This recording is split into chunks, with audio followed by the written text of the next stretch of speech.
Okay, thank you everyone. Thank you so much for your patience. I think we are ready to start, although we already have over 280 of you joining us, almost 280 of you joining us this evening, which is fantastic. So thank you so much. Welcome to our third Ceramics Living Room Lecture. It is hosted by the French Porcelain Society. It is my real pleasure to be hosting this wonderful series in these rather troubling times. My name is Caroline McCaffrey-Howarth, and I normally run the French Porcelain Society China Mania events that take place quite often at the Art Workers Guild in London. And I'm joined by our wonderful website administrator and Zoom extraordinaire, Felix Orso. As a member of the French Porcelain Society Committee, it is my pleasure to welcome all of our members this evening. And I know that we are also joined by several other guests and others from other societies across the world, including the members of the American Ceramic Society, American Ceramic Circle, the English Ceramic Circle, the Connecticut Ceramic Circle, the Canadian Ceramic Circle, the Amis de Sèvres, the Furniture History Society, members of the Atheneum Trust, and many museum curators, scholars, students, and 18th century enthusiasts. So welcome everyone. During these extraordinary times, it's wonderful for us to be able to come together and share our love and our passion for ceramics and their histories. So thank you so much for joining. If you do enjoy our lecture this evening, please do think about becoming a member of the FPS by visiting our website, or you can find out more information on social media as well. So you can reach out to us on Twitter, Instagram, or on Facebook. If you have any questions for our speaker, please type them into the chat box, which you can see at the bottom of your screen on your Zoom account. The lecture should last for just under an hour, and then there will be some time for questions and answers afterwards. Without further ado, it is my pleasure to introduce our speaker for this evening. John Whitehead is a specialist dealer in French 18th century decorative arts, including Sèvres porcelain. He is the author of The French Interior in the 18th Century, published in 1992, and also the author of the Louis XV Sèvres book and the wonderful Louis XVI Sèvres book, which I'm sure many of you have on your shelves, published in 2010. Well, if you can get a copy, I think they're probably out of print almost. They fly off the shelves. Today, John is speaking to us about Sèvres and the Marchands-MERCIERS, the dealers who made the porcelain even more beautiful. This lecture is based on work that he's done previously and a lecture that he gave way back in the early 1990s at the International Ceramics Fair in London. So it's wonderful for him to be able to delight us with these wonderful objects this evening. So thank you so much for joining us. Thank you, John, and enjoy, everyone. Well, hello, everybody. Can you all hear me? Yeah, you can. Great. Now, what do I do now? Do I do share screen? Perfect. Yeah, brilliant. Share. Excellent. So, Caroline, is that all working? Can you see me? Can you see the thing? Great. Well, let's go. As Caroline said, this I first spoke on this subject at the Ceramics Fair in 1992, when I was only a small boy, and Brian and Anna were very kind in letting me speak. And now there is a bit more to be said on this subject, and I hope that you will enjoy looking at it as much as I've enjoyed researching it. So, as I said, our subject is the relationship between the Sèvres porcelain factory in the 18th century and the Marchands-MERCIERS. Now, the relationship is important for two reasons. First, the Mercier retailed a substantial part of the royal factory's output. And secondly, a small number of them ordered very special pieces from the factory, which they could then incorporate into the confections which they offered for sale to their elegant clientele. This has resulted in the creation of some extraordinary composite pieces of furniture and other works of art, which have been much prized from the 18th century until today. In the description of my talk, I said that the subject had been little researched until recently. What I really meant is that there's still so much more to discover, both in specific cases and in more general surveys. There have, of course, been crucial publications.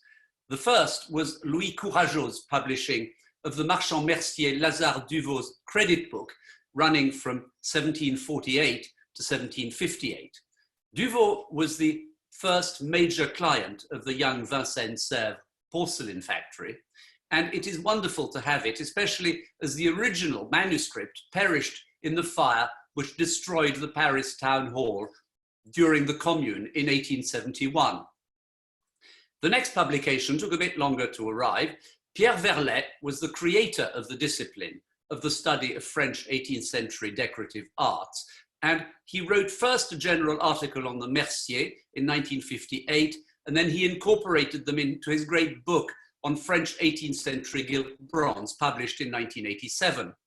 Then in 1996, Carolyn Sargentson's thesis on the Mercier was published as a book, and it's a model of research and hugely expands on previous work with a mass of documents and thorough investigation of their business practices. And I will mention more during the course of this talk, which, by the way, is not intended to be comprehensive in less than an hour, but merely to show a few interesting examples and to sort of lead you to more reading. So to set the scene, we have to understand who were the Marchands-Merciers. How do I scroll down to the next slide? Arrow key. Oh, yes, thank you. Thank you, James. Perfect. Where were we? Yeah.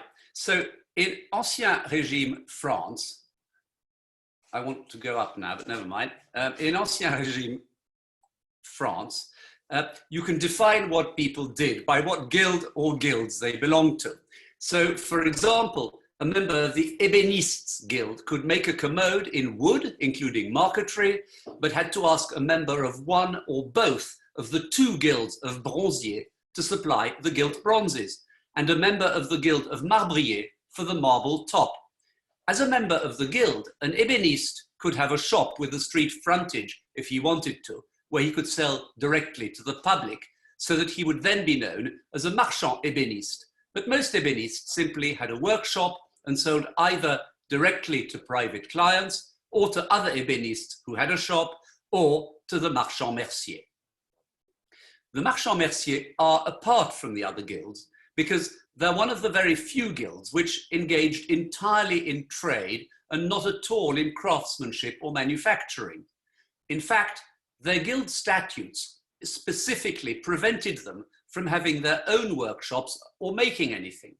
So they had agreements with the other guilds, which enabled them to combine elements produced by craftsmen belonging to those guilds into ever more inventive works of art, which sometimes incorporated further elements purchased from outside, such as lacquer and porcelain, to add to the decorative appeal. This explains the statement in the Encyclopédie, the famous statement, which describes them as marchands de tout, faiseurs de rien. But this is principally a comment on the contempt for trade, which was part of the utopian philosophical principles of Diderot and his colleagues.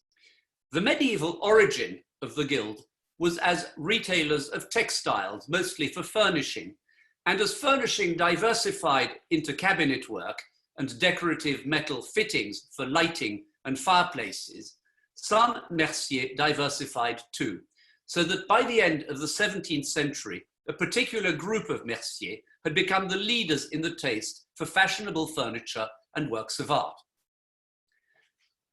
The 1740 trade card of the famous Mercier Edmé François Gersaint, which you can see on the screen now, shows the diversity of his available stock. A lacquer cabinet, perhaps Japanese, a pagode figure sitting on top of the cabinet, which gave his shop its name, à la pagode, the pagode being a figure and not a building. And there are various other objects, including exotic shells and corals. The fact that the trade card was drawn by François Boucher and engraved by the Comte de Caylus, who was one of the important tastemakers of the period, shows the sort of circles in which Gersaint was comfortable. His friend, the Swedish ambassador, Count Carl Gustav Tessin, wrote about him that he traveled regularly to the Netherlands, where he bought a variety of objects, presumably some at the auctions of the Dutch East India Company, and that he brought them back to Paris, where they were eagerly sought after. It was for Tessin that Boucher painted his famous painting La Toilette in 1742, which shows a variety of objects which you could buy at a Marchand-Mercier's shop. There's the Chinese paper screen at the back, and what happened was that the Mercier would buy rolls of Chinese paper from the East India Company auctions and make them up into screens. There's lacquer and porcelain for the toilette on the right, the red lacquer and the little white pot on the right. There's a porcelain tea service on its cabaret table just to the right of the fireplace. There are gilt bronze fireplace fittings, and there's the hand screen on the floor. And here is a detail showing a Chinese porcelain pot which a marchand mercier has sent to a bronzier so as to fit gilt bronze mounts with a pierced rim to make it into a pot-pourri and add elegant little gilt bronze feet. And next to it is a Meissen porcelain bird, again the sort of thing retailed by the Mercier. This toilette table, produced for an unknown Mercier, has Menacee porcelain, some of it with silver mounts, so that the Mercier will have bought the porcelain, taken it to a member of the Guild of Silversmiths for mounting. There are vernis Martin boxes supplied by a member of the Guild of Vernisseurs, brushes by a member of the Guild of Brushmakers, the wooden part of the table by a member of the Ébénistes Guild, of course, and finally the fitted interior of thick card covered in silk was made to measure and inserted by a member of the Guild of Gainiers, another specialist trade. So you can imagine in Paris in the 18th century, the Mercier's apprentices wandering around with hand carts, taking different elements to the different workshops in the different quarters to have them fitted up. And it was quite a bustling, busy activity.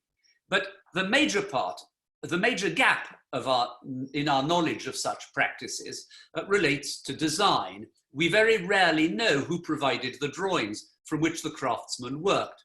Many craftsmen had training in draftsmanship in their youth and were no doubt able to partially or mostly design most of what they were going to make, but very, very few designs of the period survive, and they're generally anonymous until much later in the 18th century. So Louis XV's perfume fountain, which you see here, which was supplied by Hébert, a famous Mercier, in 1743, is a pleasing exception to this because there is a drawing, the one on the right, which is firmly attributed to the Slotz brothers, who were designers working for the Garde-Meuble de la Couronne. It's based around a Chinese porcelain vase and originally had Meissen porcelain hounds, which have long gone, but the little gilt bronze écrevisse or crayfish remains on top of the lid. The Marchand Mercier started to retail Meissen porcelain from Saxony in Paris from the 1730s.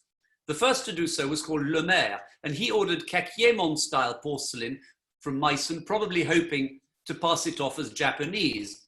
But the trade continued anyway and expanded until the 1750s at least, as we know through an inventory of the stock of the dealer Desforges, which was published by Yves Carlier in 2001. As well as simply retailing Meissen, the dealers embellished pieces, especially sculpture, to create elegant decorative objects for the Paris market. So it should be no surprise to read in the text of the privilège or monopoly granted to the young Vincennes factory in 1745 that the dealers who sell Meissen say that they approve of the quality of the work of the new factory. Although, as we don't really know any Vincennes pieces, definitely from this early period, it's probable that this document was produced principally with a view to encouraging investors to buy shares in what was mostly an untried factory. Apart, that is, from flowers. Naturally modeled and colored porcelain flowers are the first production of the Vincennes factory for which we have any serious documentation.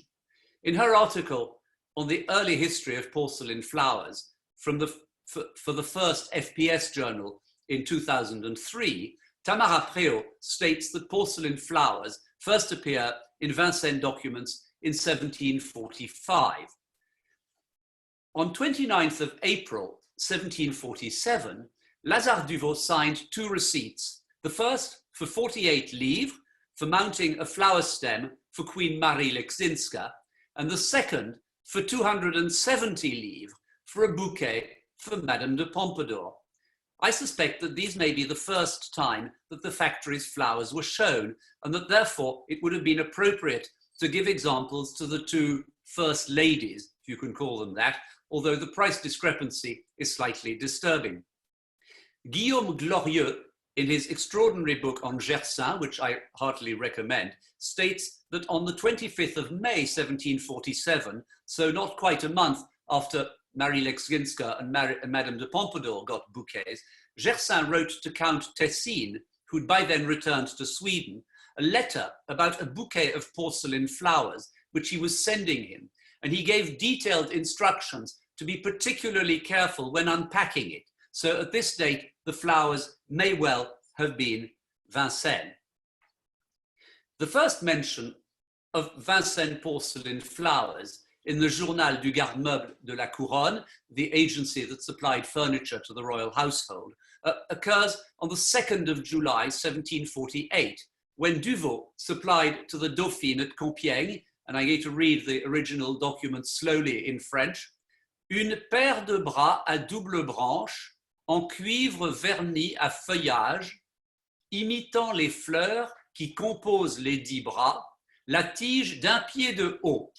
Les dites fleurs de porcelaine de Vincennes, savoir un bouquet formant la plaque, des tubéreuses, tulipes et œillets doubles, une des branches de jonquille, l'autre de rose et boutons, le bas de différentes fleurs de fantaisie avec les binets dorés d'or moulu. 2 things should draw our attention here. First, that the types of flowers are mentioned and that the flowers could be separated into their particular kind as branches. And second, that it's obvious that they could only be retailed through Marchands-Merciers because they had the craftsmen to hand who could mount them into candelabra, wall lights, bouquets, clocks, perfume fountains, or other confections. The most famous surviving bouquet is the one given by the Dauphine to her father in Dresden, which was dispatched in 1749 and is still there today. And here it is on the left. It has the merit of retaining its branches of individual flowers, mentioned in the document I read earlier, and to be largely original as far as we know. Now, it's clear that for the design of the whole ensemble, the making of the gilt bronze base, and the mounting of the flowers into bouquets, the factory used the services of specialists who normally worked for the dealers. And Jean-Claude Duplessis probably designed the whole piece and supervised the making of the base. And this could well be what led him to being taken on as the factory's chief designer of shapes for many years, while somebody called Le Boiteux, who seems to have been a dealer specializing in goldsmiths' work, organized the mounting of the flowers and carried on doing so for Vincennes for some time. And on the right, I show you an example that's in the Sèvres Museum. And there is, of course, the silly but famous legend about Madame de Pompadour using a Vincennes watering can to sprinkle scent onto the flowers. So that's why we photographed the flowers with the watering can. Now, the first example of a piece of furniture made using Vincennes porcelain plaques is a tabletop which was published by Antoine d'Albis and Tamara Préau in their great book on Vincennes in 1991. It's part of an extraordinary group of pieces apparently commissioned in 1752 to 54 by 2 dealers about whom we know very little and who were probably not members of the Marchands-Merciers Guild, although they behaved as Marchands-Merciers. There was one called Aulagnier from Marseille and another called Martin, who's described in the documents as a négociant at Constantinople. It appears they were intended for the Turkish market, although it seems clear that few, if any, of these pieces ever reached the Ottoman Empire. Like the loose flowers, the plaques on this tabletop are specially designed to be incorporated into specific confections, requiring materials made up into particular forms, such as the gilt bronze framework you see here. And so, therefore, unlikely to be sold by the factory to anyone who wasn't equipped to do that kind of thing. The Mercier Lazare Duvaux was the factory's principal client until his death in 1758. Pierre Verlet cites the example that in 1757, his purchases total 165,876 livres, and that this accounts for 3/5 of the factory's turnover in that year. The bulk of Duvaux's purchases were for retail purposes, with the original dealer's commission of 12%, which was later reduced to 9%. It was he who retailed the new Bleu Céleste service to Louis XV in 1755 to 53, and he even exhibited it in his shop in Paris before it was sent on to Versailles. And here is the wonderful punch bowl which Versailles recently acquired from the service.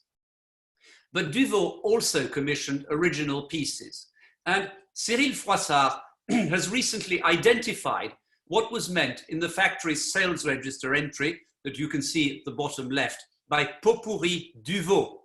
You can see some mentioned here for the second half of 1756, de pot pourri Duvaux, lapis enfant camailleux.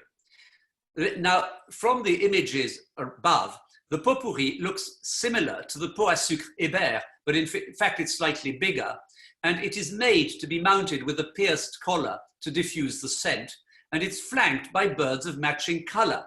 The example on the left retains its original gilt bronze tray mount with a panel of Japanese lacquer and the small flower heads which Duvaux presumably bought in bulk.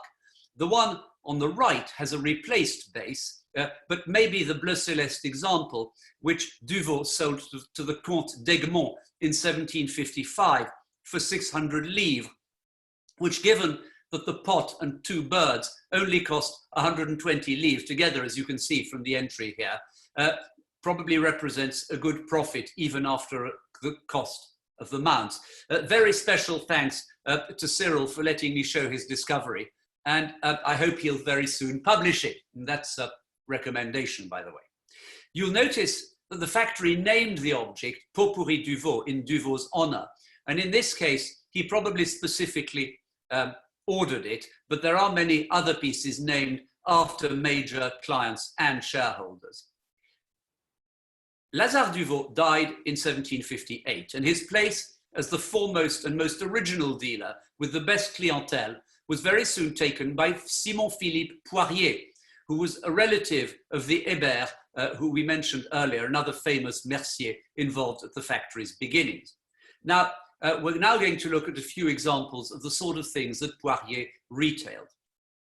In 1759, Sèvres produced matching busts of Louis XV and Marie Leczinska, which stood on specially designed pedestals. Claude Bonnet, the Paris agent for the ducal court of Parma, bought a pair from Poirier in 1760 and wrote in a letter to the Parmesan Prime Minister Dutillot to tell him about le portrait du roi et de la reine, aussi en biscuit sur des petits piédestaux qui servent à mettre des fleurs lorsque l'on n'y met pas les petits bustes. And it seems likely that this alternative inventive suggestion was made by Poirier as a sales pitch. At any rate, most examples were bought by Poirier, and it was natural that some would be wanted in Parma because the Duke of Parma was Louis XV's son-in-law. It was probably also Poirier who commissioned these extraordinary oyster stands. He sold the first examples in 1759 to Bonnet for the Duke of Parma, having had them mounted in bronze, modeled in and lacquered red to look like coral. And here's one on the right of the screen. He bought some more in 1761, some of which he must have sold to Madame de Pompadour, since one appears in her posthumous inventory. The next set to be sold by Sèvres was included in a very special service, probably intended for serving seafood, which was bought directly by the banker Beaujon in 1765. This included 78 coquilles at 7 livres 10 sous each, which were sold unmounted. And we don't know whether it was Poirier who arranged for them to be mounted, but here on the left are the two at Dalmeny. And one of them was lent to an exhibition that we organized at the Salon de la Céramique in Paris in 1999. And when I came to collect it, I discovered that dear Lord Rosebery had mended the piece and replaced the missing screws with screws from his Meccano set. He's always been a very inventive sort of chap.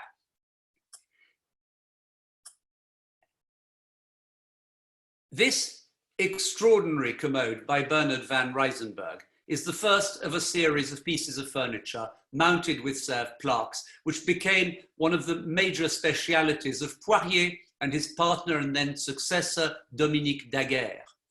Poirier must have specially ordered the 90 plaques on this piece because, as you can see, some of the border plaques, there are several along the top they don't have any flower panels, and they're actually mentioned with the others in the Sèvres sales register entry to Poirier in the first half of 1760. The commode seems to be the one described in the posthumous inventory of Mademoiselle de Sens in 1765. She was the daughter of the Prince de Condé, and the commode seems to have then descended through the family in the 18th century. Now, what's extraordinary and amazing here is that the design of the piece of furniture, the gilt bronze mounts, the plaques all go together so well. The plaques even have wavy edges so as to accommodate the wavy gilt bronze frames. Poirier's Sèvres mounted furniture falls into several categories. The best and most expensive, which were generally one-off models of special shapes or decoration. Then there are those of which one finds several examples with specific shapes to fit the form of the piece. And then finally, the sort of cheaper ones, which are simply square, rectangular, or oval, which could be fitted onto, well, not quite any piece of furniture, but they could be pretty well adapted to most things. And probably the grandest example of the most special category is this amazing commode, which was supplied by Poirier to Madame du Barry in 1772 for her bedroom at Versailles. This uses Sèvres plaques painted with scenes after Pater, Lancret, and Van Loo, which were already a few years old. And Poirier has had to adapt the central plaque by adding strips of Sèvres porcelain with gilt scrolls, which match the exuberant gilt bronzes of this wonderful piece. In the second category is this coffre à bijoux supplied to Marie Antoinette in 1770, the year of her marriage to the Dauphin Louis. Here, the shape is particularly interesting because the plaque in the center of the front is curved to imitate the leather flap of a traveling trunk, although it's fixed. And you can see that around the edge of it, in gilt bronze, is an imitation of the fringes that you would have found on such a flap.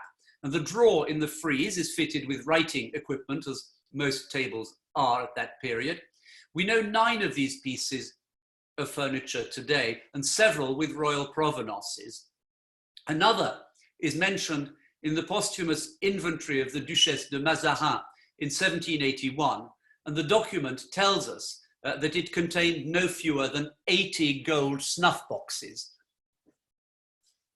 Another speciality of Poirier was the cabaret table, which had a Sèvres tray inset in the top and often vernis Martin decoration to the table base, which matched the decoration of the porcelain top. Poirier will have had to order the vernis Martin from a member of the Guild of Vernisseurs. Our president, Rosalind Saville, is convinced that Poirier must have sold these tables with matching tea services, although sadly we don't know of any surviving examples, but if ever you see any, then please tell her, because she'll be so pleased.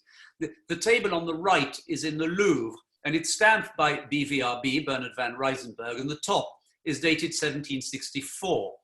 The color of the lacquer decoration has rather deteriorated as inevitably it happens with these tables. And on the left is the top of another table of this type, which may well have belonged to Horace Walpole. 1763 was a very special year because it marked the end of the 7 Years' War, and from then on the English were able to come back to Paris and really enjoy themselves there. Shopping was a major part of their activity, and of course they patronized the Marchands-Merciers. The Reverend Thomas Cole, who was traveling with Walpole, describes his visit to two Merciers in 1765. We went to the shop of Madame Dulac, where the Earl of Fife with Mr. Sheffield, son of Sir Charles Sheffield, were making purchases. From this dangerous shop, we went to another not a whit less so, Mr. Poirier's, where the china and toys and fine cabinets were rather richer and in greater abundance. While at Dulac's, Walpole bought a garniture of 3 vases for his friend John Chute for his house in Hampshire. The vase on the lower right is of the model of the center one of the Chute garniture, although it was blue, while the pair above are slightly more elaborate than the ones for Chute, but one often finds these 3 on the screen together as a garniture. Now, Dulac was another marchand who made a speciality of ordering from Sèvres large quantities of vases of a single color, principally blue or green, to be mounted in gilt bronze. The first documented example is shown on the left. It contains the model of Bouchardon's equestrian sculpture of Louis XV in what's now the Place de la Concorde. And this little model, which is made of silver and gold, pops up when you press the button in front of it. The sculpture itself, the proper sculpture, was inaugurated in June 1763, and what seems to be this object appears in Madame de Pompadour's posthumous inventory about a year later, so you can date it extremely precisely. And may I suggest that you read Linda Roth's excellent description of this in the Wadsworth Athenaeum catalogue. Here is another form sold by Dulac. So you see you could choose from different colours, and the green ones at Wadsden have the bonus of very special Sèvres porcelain nozzles, and we know that Dulac bought some of these from Sèvres. Poirier also sold mounted Sèvres pots, and here is a pair of shapes which were called limaçons, which copy Chinese porcelain originals. So it's likely that Poirier lent the Chinese original to Sèvres and asked for them to be made there so that he could fit them with gilt bronze potpourri rims. All the examples of this model were bought from Sèvres by Poirier, and he sold a dark blue pair to Lord Coventry in 1768 and a bleu céleste pair, perhaps this one, to Horace Walpole in 1765. Coventry went on a great shopping spree in Paris, and his purchases and orders of porcelain have been published by Ros Saville in the FPS journal for 2015. Another of Poirier's specialities was the rectangular inkstand with Sèvres plaques. He started to buy the small plaques for these in 1761, and the model became very similar, very popular. Of course, Madame du Barry had one, and the fact that the one I show you here has initials means that it must have been produced to a special order. After this particular one came up for sale in Monaco in the 1980s, the rumor went round that it had been bought at the sale by a particular Greek ship owner, but I'll leave you to guess who that might be. Madame du Barry must have been Poirier's very best client, and he serviced her every need. Vincent Bastien has kindly passed me this statement of account from Poirier's partner Daguerre to Madame du Barry, which is a document produced probably in the Revolution, but which tells of many purchases she made in the previous years. And it starts in 1777 and covers various number of years here. You see, they cleaned 2 chandeliers for her for 174 livres, and she bought various pieces of Sèvres, including a 12-livre tasse à fleurs d'oranger, of which I show you an example on the top right. Now, these were used to gargle with orange water which Rose tells us was considered good for oral and dental hygiene. So you can just imagine Madame du Barry cleaning her teeth in something like this. And she also bought for 96 livres a rather curious figure of a hooded Cupid of the model that you can see on the right, and 2 pots de chambre ovales of Porcelain de Sèvres for 24 livres. So the oval ones are so that a lady doesn't have to sort of spread her legs too far. We shall end our look at Poirier's work with the model of the pendule à la colonne. From about 1770, Sèvres produced, most likely at Poirier's request, some fluted columns with a hole in the side in which to insert a clock movement. These were probably copied from the plate you can see on the left, which comes from a book of engravings of vase designs to be turned in ivory. And it's done by Pierre Elisabeth de Fontagneux, who was the intendant of the garde-meuble de la Couronne and whose hobby was ivory turning. Poirier purchased a number of columns of this model, and it's clear that he had them mounted in gilt bronze and that his successor Daguerre continued the practice into the 1780s, because the example on the right, which is in the Wallis collection, has the date letter for 1786 on the porcelain. You could buy 3 different models of this clock. And here on the right, this is the simple model with just a small Sèvres vase and cover on the top, a little garland of flowers. Then there was the one on the left with the gilt bronze nymph holding an oval frame into which you could place the miniature of your loved one. And it only takes one little screw round the back to insert a new one. And on the other side of the column, there's a putto with a dog symbolizing fidelity.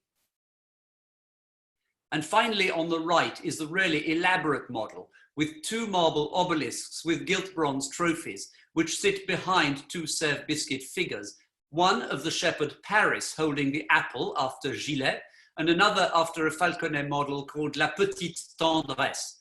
This clock might be the example purchased by Madame du Barry from Poirier in 1771, which she may have given as a wedding present to the Comte and Comtesse de Provence in that year. And my thanks to Christian Bollez and Vincent Bastien for this wonderful information. Now, Poirier was not the only marchand-mercier from whom Madame du Barry bought her porcelain. Madame Lair, a mercier who was a long-term client of the factory, seems to have specialized in dinner services and table decoration. She's first found purchasing expensive dinner services in 1751, when she first buys one with the rose ground and hunting scenes for Louis XV. On the 2nd of September 1771, Madame du Barry gave the inaugural dinner at her new pavilion at Louvciennes, which has been recorded in this splendid watercolor by Moreau le Jeune. You can see Madame du Barry in the center, seated next to Louis XV, on her new neoclassical chairs with oval backs, a great innovation by Louis Delannoy. And they're surely eating out of the vase et guirlande Sèvres service with her monogram, as it was only delivered 5 days earlier. And there's a plate of it on the top left here.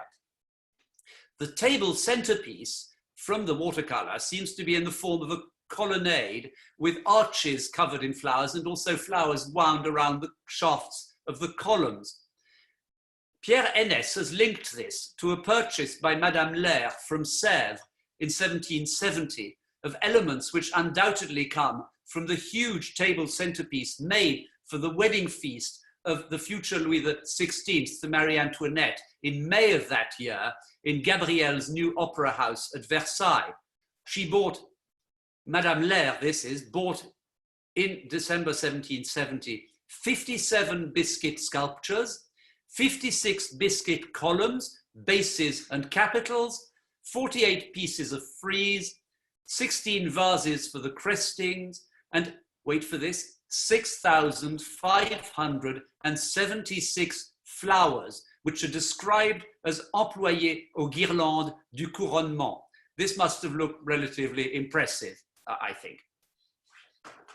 In 1772, Madame Geoffrin, the famous salon hostess, sold her collection of paintings to the Empress Catherine of Russia, and included in the sale was one of Carl van Lo's masterpieces, Le Concert Espagnol, which was painted in 1754.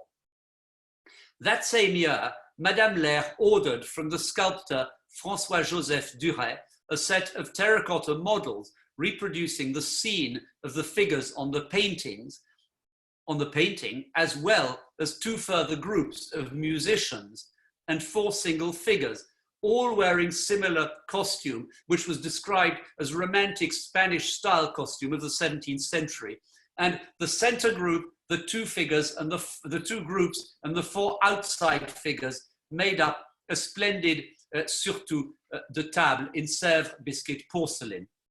And here are the set of 4 figures, and the one on the left was called at the factory La Cantatrice du Barry, because it depicts very clearly the features of the king's mistress.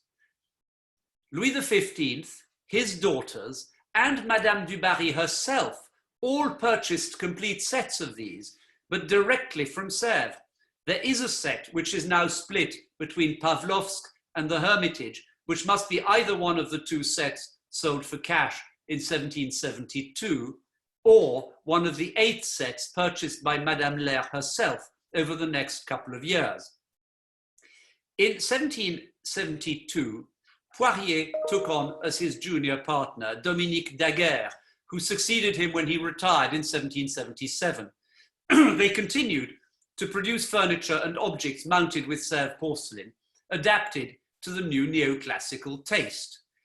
This secretaire of about 1776 in the J. Paul Getty Museum is the work of Daguerre's usual ébéniste Martin Carolyn, and it has wonderfully painted Sèvres plaques by the flower painter Bouillat, which are all framed by the signature gilt bronzes for these kinds of pieces, which are swags of drapery at the top and then wonderful garlands of flowers held by ribbons on either side.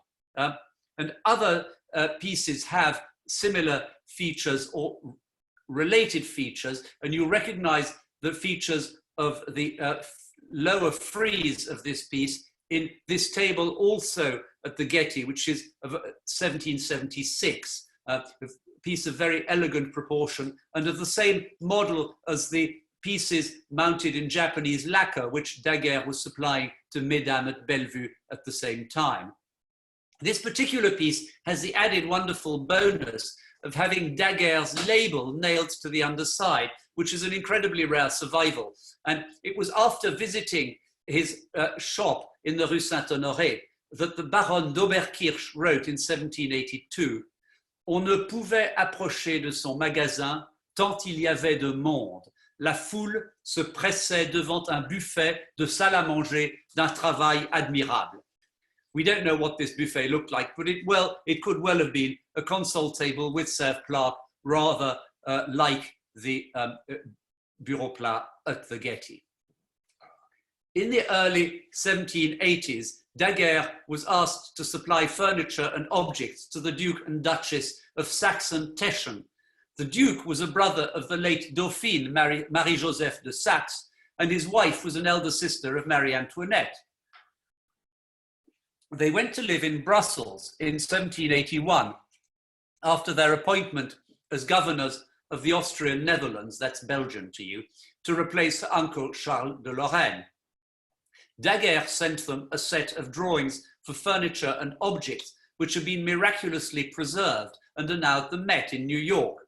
What we don't know is whether these are the original designs for the pieces or whether they were done specially to show the Saxon-Teschens what was available. At any rate, they depict Daguerre's stock pieces, such as this Bonheur du Jour on the right, an example which is in the Philadelphia Museum. And you could have the piece with variations in the shape and with plaques of different decoration. The drawing for this little table, which is almost entirely of gilt bronze, apart from the drawer, which is made of wood, shows it to be of oval form.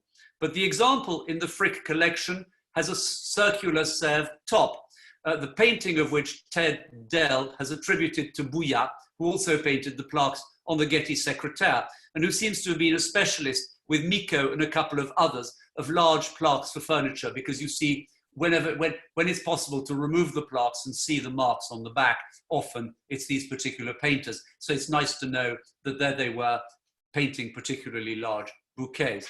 But spare a thought of remembrance for poor old Ted Dell, who died of the virus a few weeks ago and who was a wonderful furniture historian. And he noted that for Daguerre, it didn't matter what material you used to decorate this format of table. He mentions in the Frick catalogue a hardstone decorated one in a Spanish collection. And here on the left is one with a 17th century Japanese lacquer dish. Another object in the Saxon-Teschen album is this ewer drawing on the right, of which we know examples which are like the drawing, but we also know variants like the one on the left with a Venus figure holding a shell forming the handle. This dates from the early 1780s, of course, when gilt bronzes for Sèvres vases were still being supplied to the factory and to Daguerre by the bronzier Jean-Claude Duplessis, the son of the longtime designer of shapes for the factory. And as you can see from this still life by Anne Valayer-Coster, Daguerre could adapt the shape and materials. Here the vase seems to be glass, but it could have been made in hardstone as well. And of course, they were all intended to contain flowers wherever possible, as Madame Valayer-Coster's paintings constantly remind us. From 1783, Daguerre got his bronzes from Thomire. And you can see from these examples that the style of gilt bronzes has evolved with a more delicate arabesque sense to the bronzes. Here, the Sèvres vases seem to imitate either agate or tortoiseshell, but it's always rather hard to tell which. Daguerre, on occasion, also supplied the garde-meuble de la couronne, either when something exotic was required, like a piece of furniture decorated with lacquer, or when something was needed in a hurry. For Louis XVI's cabinet de garde-robe at Versailles, which received new boiserie in 1788 by the Rousseau brothers, with wonderful carvings of the different achievements of people in France and the sciences and the arts and so on, whatever Louis XVI was interested in. Daguerre delivered furniture and gilt bronzes also in 1788, including this commode, which on its own is basically just one of his standard high quality stock items. But very soon after the delivery, Daguerre was asked to send a workman to saw 1 inch off each foot, as the piece was just slightly too high. Initially, its doors were plain, but Christian Bollez believes that the gilt bronze relief medallions were probably added very soon after by Daguerre, as they're mentioned on the commode in a list of 1794. Now, these two medallions have quite an interesting history. The motifs are taken from designs which John Flaxman produced for Wedgwood in 1784. Wedgwood called the plaque on the right of the commode Coriolanus and Volumnia, and the one on the left of the commode Cupid as Oracle. Daguerre and Wedgwood had set up a trading agreement in 1787 so that Wedgwood sent Daguerre huge crates of his wares, which must have included these models of plaques by Flaxman, because it's the only way Daguerre would have known to take them to Sèvres and have them copied, probably, I think, without telling Wedgwood. And you can see on the top right here a Sèvres example. A few of these Sèvres plaques exist, normally mounted onto the front of secrétaires, probably retailed by Daguerre. It's clear that Daguerre didn't know the original titles of the subjects, perhaps because he couldn't speak English and couldn't understand Wedgwood's list.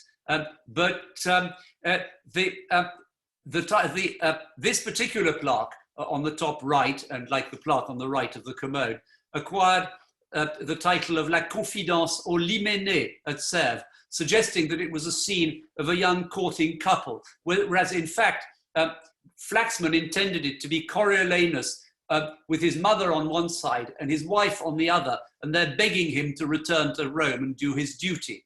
The subject was even further misunderstood when it was reproduced at Sèvres in 1792 as a painted scene on the tray of the citronnier for the Louis XVI service, where the two standing figures are clearly both female, as you can see from the black and white image there on the right.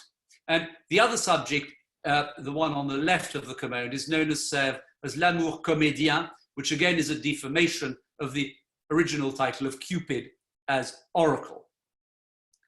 By the last years of the Ancien Régime, there seems to be a blurring of the demarcation between dealers, designers, and craftsmen. This splendid design on the left of around 1790, which is in the Musée des Arts Décoratifs, may be the work of the designer Jean Demosthène Dugour, who was the brother-in-law of the architect Bélanger and did a lot of work at this time. Now, he seems to have worked for both Daguerre and Thomire, though clearly not for Sèvres.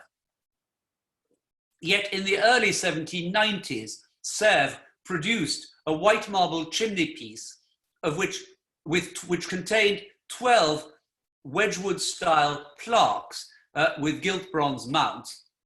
And two examples of this chimney piece were sold directly by the factory, one to the Duc d'Orléans and another to the Princess Kinsky, an Austrian lady residing in Paris. On the top right of the screen is a plaque of the model as one of the plaques for the chimney piece. The seated figure on the antique lamp on the mantel shelf on the drawing is a model by Boiseau for Sèvres, initially designed in 1776. And on the right of the screen, you can see a Sèvres biscuit example of 1784, but they come in pairs with the male figure on the other side. And they're sometimes found in biscuit, porcelain, or they can be in bronze, patinated or gilded, either side of a clock. And the model of the clock is generally given to the bronzier François Raymond. So you can see that there is a general confusion by the end of the Ancien Régime, and we really don't know who exactly was retailing what and who owned which model. But no such confusion exists here. In 1788, Thomire bought from Sèvres two sets of porcelain elements for clocks of this model. That is, two altars, like the one on the top, the tripod altar, triangular altar, 8 painted plaques, and 8 small Wedgwood-type low-relief plaques. Now, this is a fascinating model of clock because it combines every name you could wish for in the late 1780s. It was designed by Dugour for Daguerre, who became the proprietor of the model. Dugour had used a drawing by Hubert Robert as his inspiration. The figures were modeled by Boiseau and made by Thomire. The little sphinxes that hold up the triangular altar may have been a Raymond model, as they're found elsewhere on pieces by Raymond. The painted Sèvres porcelain plaque on the frieze and also the triangular altar use motifs from Raphael's Vatican Loggia, selected perhaps by Lagrenet, and we know that the factory owned a copy of this magnificent book. And the Sèvres Wedgwood-style blue and white plaques are almost certainly designed by Boiseau, and we've seen them on other things as well. And the clock itself that you're looking at belonged to Marie Antoinette, but we don't actually know whether she bought it from Daguerre himself. Now, I could go on, but I will finish off, you'll be relieved to hear, with a piece of furniture of overwhelming magnificence. In 1786, the large velvet-covered jewel cabinet, which Marie Antoinette had been given as part of her wedding trousseau, was rather worn, and it was decided to replace it. Rather than go through a Marchand-Mercier, the sneaky Bonnefoy Duplan, the head of Marie Antoinette's private garde-meuble, arranged for all of its design, manufacture, and assembly. And through this process, we can perhaps understand better how a Marchand-Mercier like Daguerre went about producing his pieces. First, one or more models were made, including this one, perhaps by Dugour.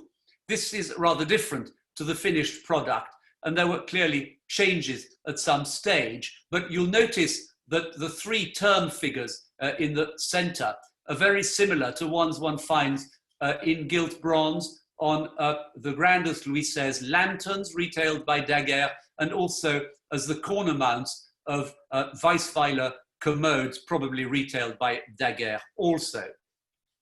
The wooden part of the cabinet was the work of a German ébéniste called Ferdinand Schwerdtfeger, who seems to have worked almost exclusively for Marie Antoinette at this period. The figural gilt bronzes were designed by Boiseau, who of course was chief of the sculpture workshop at Sèvres, and they were made by the bronzes are by the bronzier Martincourt and Thomire, who was Daguerre's regular bronzier. The glass paintings on a gold ground, the panels on each side, are the work of Lagrenet, who was the chief designer of arabesques at Sèvres at this period. And the Wedgwood style plaques on the frieze are also of Sèvres porcelain.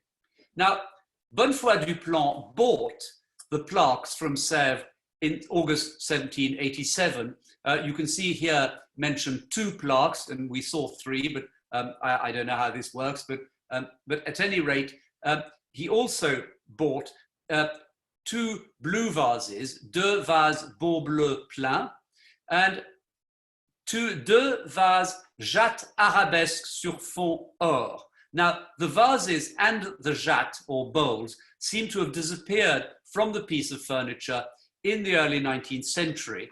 And when researching this tazza in the royal collection, the one that you see on the top of the screen, Geoffrey de Bellaigue found references in 1787 to jatte pour le service de la reine, but for some reason he doesn't seem to have connected them to Bonnefoy Duplan's purchase a few weeks later. But I propose that the cabinet originally looked like this, with 2 dark blue vases on the stretchers and a pair of these fine tazzas on the top. And I hope Geoffrey wouldn't disagree, and I don't think that Daguerre himself could have done any better. So thank you very much to James for inserting the vases in the image, and thank you to all of you for tuning in.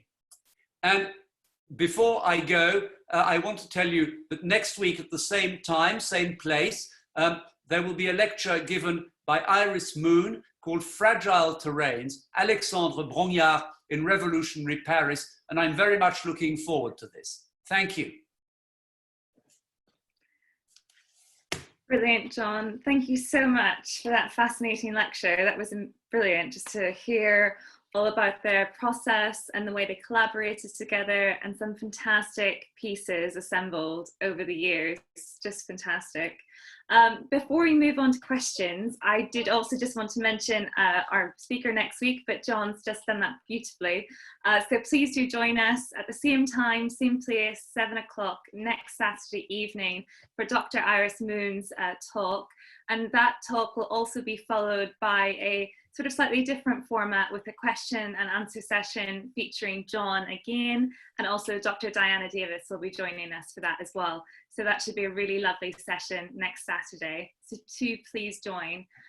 Please also send us your feedback via email or social media if you enjoyed the lecture.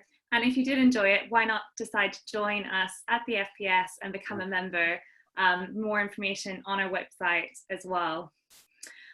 Moving on to questions. So if you haven't already, if you would like to type your question into the chat box for John, and we'll try and get through a few questions, and we'll see what we've got going on there. Thank you.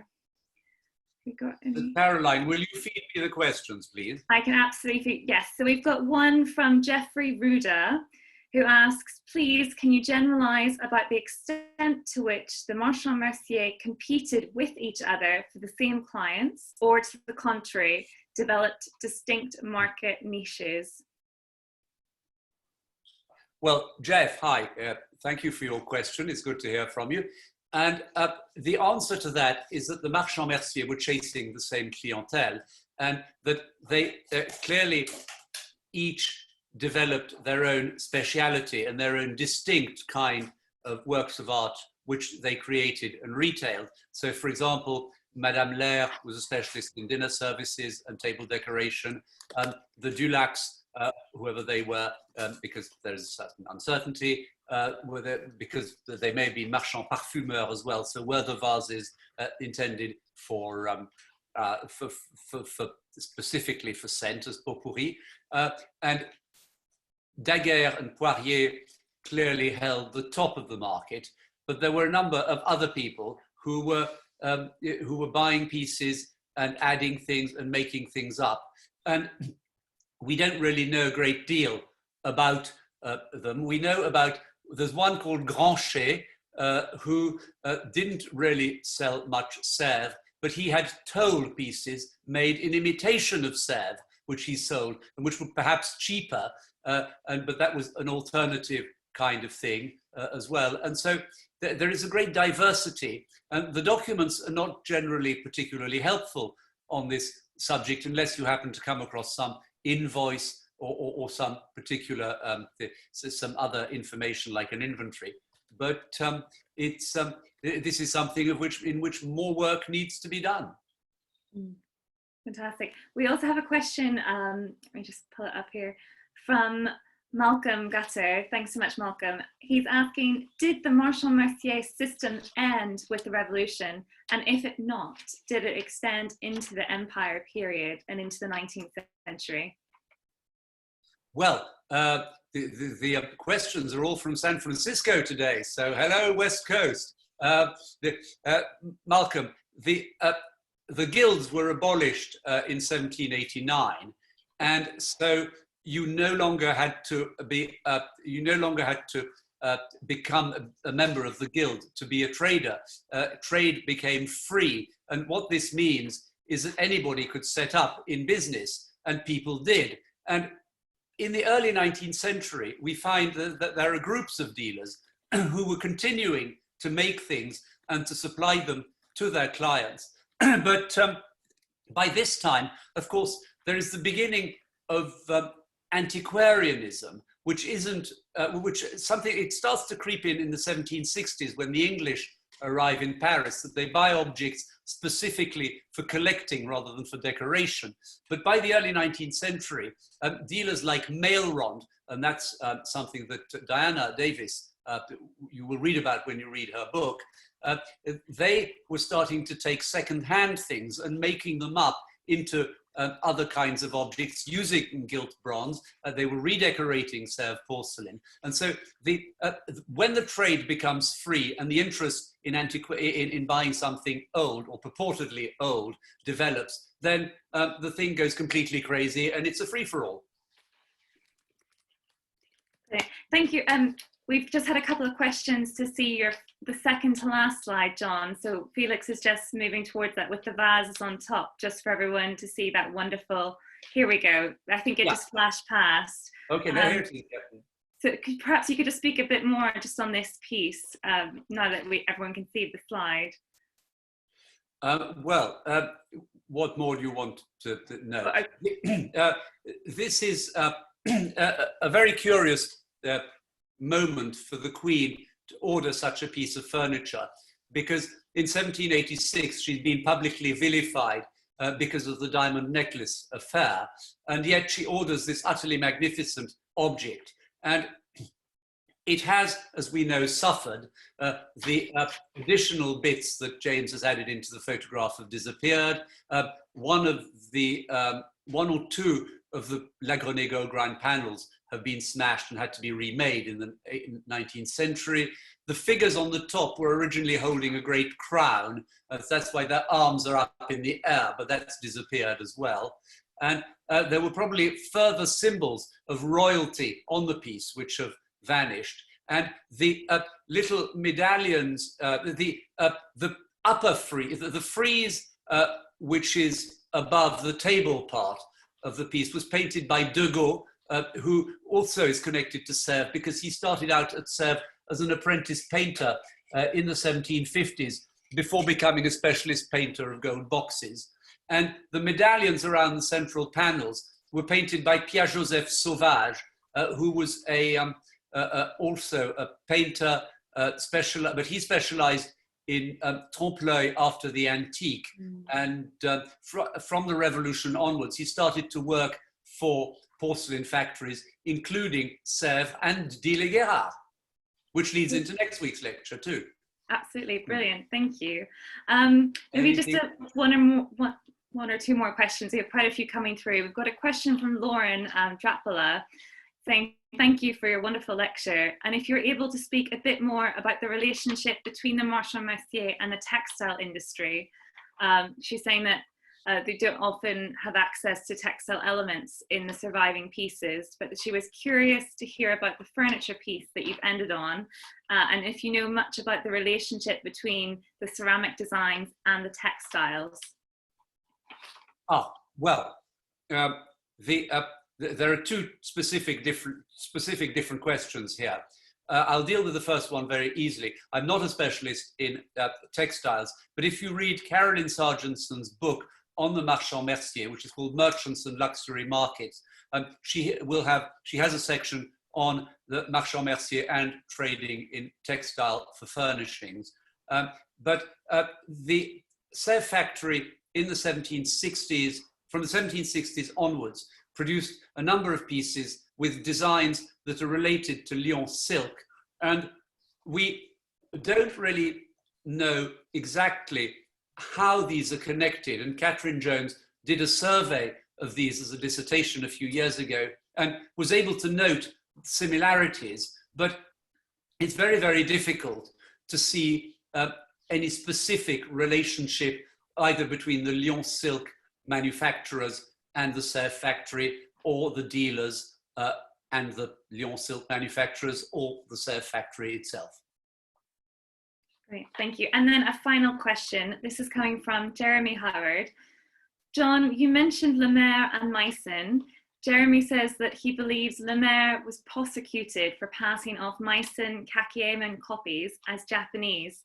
Are you able to say a bit more on this? And were there any other Marchands-Merciers guilty of this kind of underhand practice? Well, this is a very curious and practice, it's a very curious subject, which has been thoroughly documented in articles and other publications by Geneviève Leduc, Klaus Boltz, Maureen, I think Maureen Geiger has written about it. And it is clear that at some point in the 1730s, Count Brûle decided that something strange was happening and had the French, the Saxon ambassador to Paris, Count Hoyne, recalled and basically put into prison as a political prisoner where he died. And it is clear that Le Maire was conspiring to sell Meissen in France as Japanese, because the Kakiemon porcelain became fashionable in most other countries in Europe, particularly Germany, Holland, England, much earlier in the late 17th century. But for some strange reason, it only became fashionable in France from the 1720s onwards. And so the French couldn't get enough of it. And so Le Maire asked Meissen to copy it through Hoyne, perhaps. But the upshot of this is that Gersaint, in a sale catalogue in the 1740s, states in a description of a lot that he was looking at two Kakiemon bowls, which purported to be Japanese, and he looked underneath, and they had a wax seal on the underside. And because he thought this was a bit strange, he took a penknife and removed the wax seal and found crossed swords. So there was an element of underhand work, but it didn't prevent more regular Meissen then being sold by other dealers like Huet and Desforges, who carried enormous inventories of Meissen. And when Meissen really starts taking off in the 1740s, the market for Meissen in France becomes widespread and was further encouraged in 1747 when there was the wedding of Maria Josepha, who was the daughter of Augustus III, Elector of Saxony and King of Poland, to the Dauphin. And so Augustus III gave a large number of pieces of Meissen to Louis XV and to the court at this time. And the Duc de Luynes states that the apartments of the Dauphin and Dauphine were painted to look like the green camailleux pieces of Meissen they'd been given as a wedding present. So there is all this sort of interconnected trade. Wow, amazing. Thank you so much, John. I know we have a few other questions, but we could be here all night after that fascinating lecture.